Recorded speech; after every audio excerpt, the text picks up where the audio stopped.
Hey guys, Amirose here with AMC Movie News, and I'm joined by two very special guests today, John and Drew Dowdle. How are you guys doing? Great. Thank you. Yeah, thank you. Here to discuss As Above, So Below, which looks terrifying. It's pretty scary. It holds up. Yeah. If you do say so yourself. If I do say so myself. So I have been to the catacombs in Paris. Oh, really? Yes. And I don't even need to ask you why this was the perfect setting for a horror movie.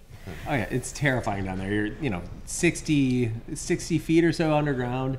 You're under the subways and under the sewers, and there's a... Yeah, if you were to lose your light down there, you'd be dead. You literally could not find your way Did out. you guys play any pranks on your cast, like blackout? You did, didn't you? We did. We kept like jumping out and scaring each other. Like, you just turn off your headlamp and you disappear into the darkness. It's really scary down there. Well, we had one character that's fairly main character in the movie that we wouldn't let any of the rest of the cast see until they came across him in the actual scene of the movie. So we did things like that were for the benefit of the performance. They weren't pranks necessarily, but always the best interest of the cast in mind, exactly, of course. Exactly. Yeah, always. So for those who don't know about this film, will you tell them a little bit about what it's about?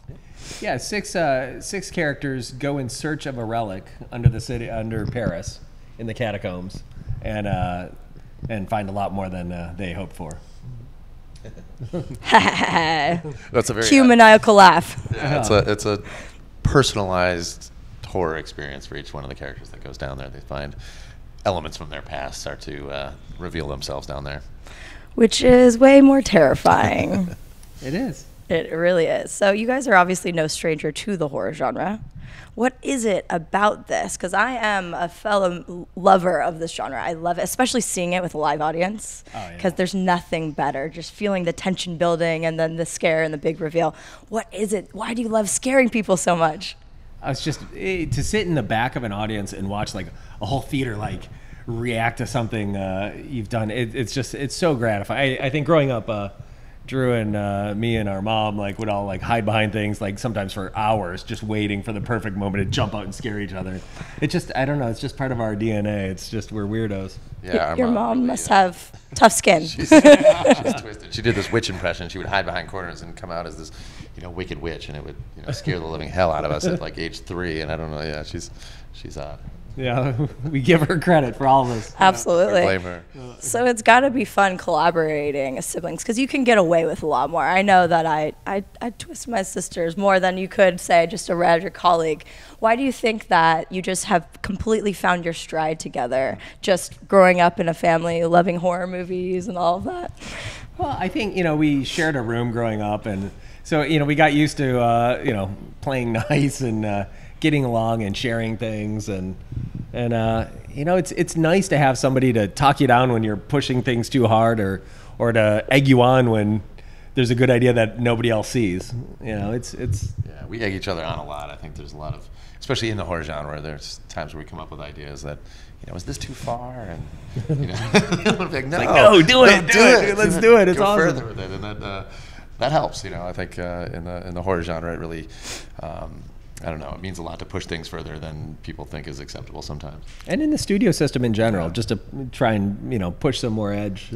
Yeah. You're not necessarily getting that more edgy. You don't really get that besides from your own brother. Yeah, we went and pitched the idea for As Above, So Below to Thomas Tull and John Jashny at Legendary, and it was a very, we kind of came with a very surreal movie, and we didn't think that it would necessarily be their thing, but they really went for it, and it really worked out. It sure did. That trailer alone, because I'm not a big fan of confined spaces. Imagine that. Yeah. We tend to do the confined space thing a lot. I don't know why that is. It's add millions of corpses, and I think you have something. Now, I'm really curious because it's been there since the 17th century. Was it difficult, getting the Parisians and people to agree to letting you guys film this? Yeah, we were actually the first production ever to be given permission to shoot in the off-limits areas of the catacombs. So, there's sections that have never been on film. There's moments where we were wading in water up to our chests, with the stone right above us. There was moments that were genuinely terrifying just to even be there, much less actually talking the actors into doing it, and which they were amazing. They were just champs, and the crew, the French crews are so tough. They're they're like soldiers, man. They'll do anything. Yeah, I mean, there's several locations we didn't get official permission until the night before we were shooting there. There's Perfect. a few of those, yeah.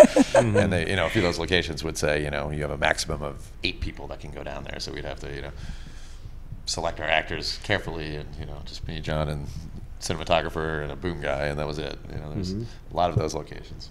So yeah, I just can't even imagine, because I went there, I was a little girl. I didn't even really understand the history behind it, and now I'm just like, yeah. Was there something that historical? Did creepy stuff happen? Like, did you hear things like that? I would say not so much that. It was more like internal. Like, there's just moments where you're down there and all of a sudden you're like, I need to get out of here. And, and there's no entrance for, half a mile, and you're, 5 stories underground, and the nearest exit is a hole like this big. Like, there's moments where it overwhelms you, and we'd have to sort of like calm ourselves and keep playing through. I'd say it was more internal. You spend 10 or 12 hours a day down there, 5 days a week. It starts to do something to you, and we found after about 3 or 4 weeks, people would be sitting at lunch and just not speaking, and just eating. I mean, it's kind of over time, it really starts to affect your brain. That's kind of a good behind-the-scenes feature after the catacombs. Everyone was ready to be pale done. And gaunt and upset. So after experience like this, I mean, is there another like historical landmark in the world that you've thought about that lends itself really well as a horror backdrop as well? Oh, that's a great question. Yeah. I'll have to think more on that. Yeah. We'd love to we keep going to these awful places to shoot stuff. Like we're trying to think of it like a beach vacation gone terribly wrong. Like, we're trying to come up with that. It just doesn't seem to work. You owe it to yourself, Bora Bora, somewhere amazing. Yeah. So you've obviously mastered the horror genre. Is there a formula you kind of like to keep in mind when you're crafting things? Like, what are the elements you always make sure are intact? We want characters people love. And, I think that's really often overlooked in the genre. People sort of cue people up and kill them off, and often you don't really care who those people are. And we really want to create people you love, so that anyone who dies or gets hurt, like, it genuinely is painful. It increases, like how much that matters. Yeah, and characters you love and you also believe are real. I think that's an important part. And, sometimes we're more successful at that than others, and I think if you believe characters are real people, I think that really helps feel the loss if you lose them, or really put yourself in their perilous situation. Absolutely. So who are some other filmmakers who've done this well, in your opinion, in the horror genre? Oh, in the horror genre, obviously Kubrick. I'm going back on many levels. Yeah, totally. Like, The Shining is still, like, for my money, the best horror movie ever made. I just love that movie. And Friedkin and Carpenter. Carpenter, no question. Yeah. Guillermo.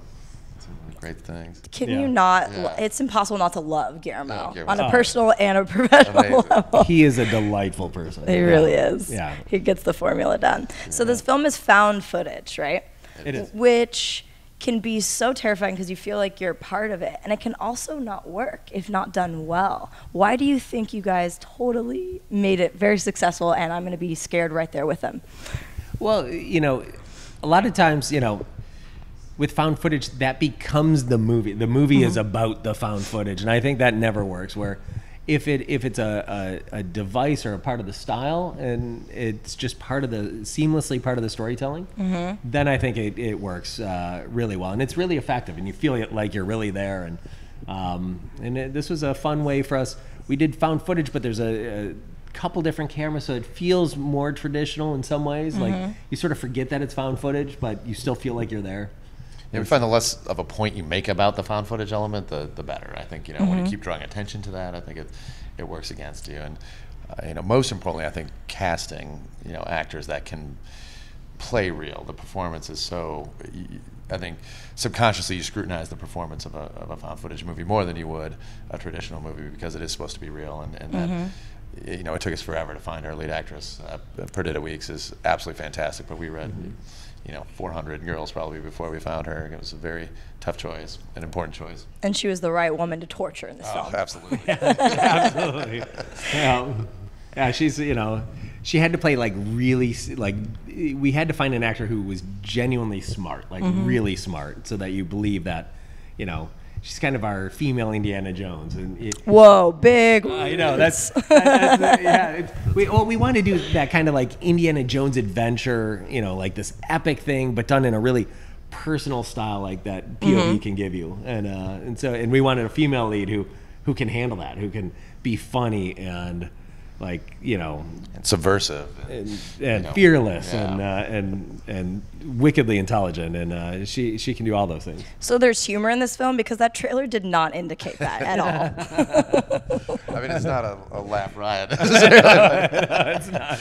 But there's some you know, there's funny bits up comedic top. relief. Yeah. So I'm really intrigued again with the collaboration of siblings, because my sister and I are actually going to start writing together, and I love cool. this. So putting on the brotherly love hats for a minute, why do you think John's a really good director, Drew? It's me. Oh! No, John's, you know, he's not afraid of anything, and that really, I think, is important as a director. I think, you know, being a director is a tough job. I mean, I often look at him, even though we share a lot of responsibilities, I look at him and say, God, it's a tough seat I would not want to occupy myself, because it's everything falls on you at the end of the day, and you have to be fearless. You have to be so confident in the decisions you make, and even when you aren't happy with the decisions after the fact, you need to just, you know, stand by them. And he's got an incredible constitution. I think that makes him a good director. Thanks, buddy. Do you not receive compliments well? Because you were looking down. I know, I feel funny. Well, we're going to flip it now. Why is he a good producer and co-writer? Well, Drew, I always say Drew's like superpower is he can say anything to you and it sounds reasonable. Like he can go to the studio and say, okay, we need an extra $1 million because this is the reason. And they go, oh, okay, you know, totally reasonable. And, you know, it's not always that easy. It's not always that easy. But, and he's always there. He's there every second of editorial, every second of shooting, you know, always whispering in my ear, like, that doesn't work. Look at that, you know, and he sees my blind spots and helps me fill those in. And really, I mean, he's one part super producer, and he's one part like, you know, creative collaborator on every level. You know, like, you know, so much of the direction is actually Drew, and so many of the ideas and the great moments are Drew, and so it's a lot more than I'd say a normal. He's sort of a hybrid producer director, and you know, his ability to sort of do everything is really remarkable. Thanks, man. Guys, this People don't ask was us nice. Yeah, that's a new question. We've never been asked that. See, I told you this would be a fun interview. Yeah. Now you're glowing with compliments. Yeah, I feel better now. So this was obviously the first film coming out of the new Universal Legendary blanket. What made them just the right companies to work and distribute this for you guys? Well, Legendary, you know, this arose with Legendary. So, you know, Legendary was there every step of the way, and you know, Thomas Tull really wanted to do something in the Parisian catacombs, and we really wanted to do this like found footage kind of Indiana Jones thing. We're like, oh, this is a perfect fit. Let's all work together and do this. And then they moved over to Universal, and Universal's just been amazing. They're just they really know how to release a movie like this, and they, you know, their marketing and everything has just been wonderful. And now we're really close to the release, guys. August 29th. Is it crazy when you've been working on something for so long, especially in the dark corners of the catacombs, and it's finally, you know? Yeah, it's a little weird. Like once you're working, and suddenly it's like, okay, now it's everyone else's, and you just sort of have to let it go and see what people think.